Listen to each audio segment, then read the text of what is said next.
बहुत समय पहले एक दूरदराज के गांव के पास एक ऐसा जंगल था जहां सूरज की किरणें भी कांपती हुई प्रवेश करती थीं। लोग कहते थे कि वहां एक सुंदर मगर भयानक स्त्री रहती है। उसकी सुंदरता इतनी मोहक थी कि हर पुरुष उसे देख प्रेम में डूब जाता। मगर कोई नहीं जानता था कि वो स्त्री कोई साधारण नारी नहीं, बल्कि भस्मासुर की बेटी थी, निवेदिता। गांव वालों का मानना था कि हर महीने कोई न कोई युवक उस जंगल में गायब हो जाता और फिर कभी नहीं लौटता। उसी गांव में एक दिन आया नंदन, एक सीधा साधा सत्यप्रिय युवक। उसकी मां बचपन में ही गुजर गई थी और उसका पिता एक फकीर था जो जीवन भर सत्य की महिमा का उपदेश देता रहा। एक रात गांव में एक बूढ़े बाबा ने आग के पास बैठकर कथा सुनाई। वो जंगल में जो कन्या रहती है वो इंसान नहीं, भस्मासुर की बेटी है। जो उसे झूठ बोलता है वो पत्थर बन जाता है। गांव वाले हंसे, मगर नंदन की आंखों में चमक थी। उसे विश्वास था कि हर कहानी में थोड़ा सच जरूर होता है। अगली सुबह नंदन अकेले जंगल की ओर निकल पड़ा। कई घंटों की तलाश के बाद उसने देखा एक सुंदर स्त्री, सफेद वस्त्रों में, लंबे काले बाल, मुस्कुराता चेहरा। तुम कौन हो? नंदन ने पूछ। मैं यक्षी हूँ, या राक्षसी, या शायद तुम्हारी प्रेमिका, उसने कहा और मुस्कुरा दी। नंदन चौंका। उसके पीछे एक गुफा थी और उसमें दर्जनों पत्थर की मूर्तियां जो मानव आकृति जैसी थीं। नंदन 3 दिन तक रोज जंगल गया। उस स्त्री ने अपना नाम बताया, निवेदिता। वो हंसती, बातें करती, पास बुलाती, मगर कभी छूने नहीं देती। नंदन ने पूछा, तुम्हारे दिल में कोई झूठ नहीं है, फिर भी मुझे डर क्यों लगता है? क्योंकि डर सच्चाई से ज्यादा वफादार होता है। तीसरे दिन निवेदिता ने गंभीर होकर कहा, मैं भस्मासुर की बेटी हूँ। जिसने मेरे पिता को धोखा दिया उसे मैंने पत्थर बना दिया। अब हर झूठे प्रेमी को भी यही सजा मिलती है। एक दिन निवेदिता ने नंदन से पूछा, तुम मुझसे क्यों मिलते हो?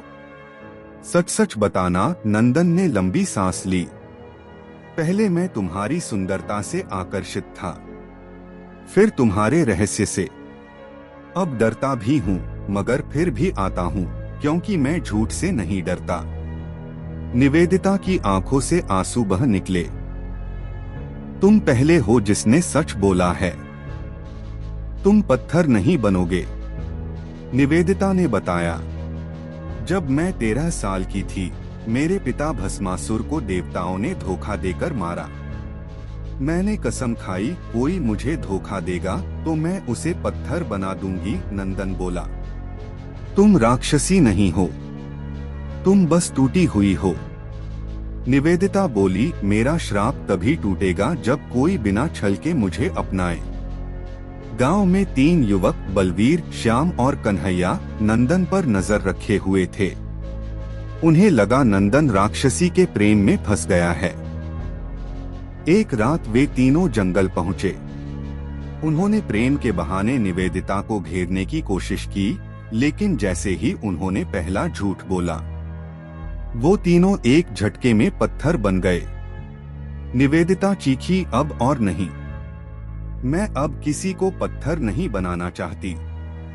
एक रात नंदन और निवेदिता गुफा के पास बैठे थे कि दीवार में से एक दरार खुली और काला धुआं निकला।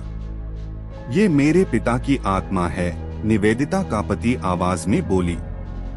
भस्मासुर मरा नहीं, उसे किसी ने जिंदा समाधि में बंद किया था। अब वो वापस आ गया था। भस्मासुर की आत्मा, जलती आंखें, आग जैसे बाल और भयानक हंसी। बेटी, तू भी मुझे धोखा देगी? अब मैं तुझसे और तेरे प्रेमी से, दोनों से बदला लूंगा। गुफा के भीतर एक ताबीज छुपा था जिसमें भस्मासुर की शक्ति कैद थी। भस्मासुर की आत्मा ने नंदन को देखा।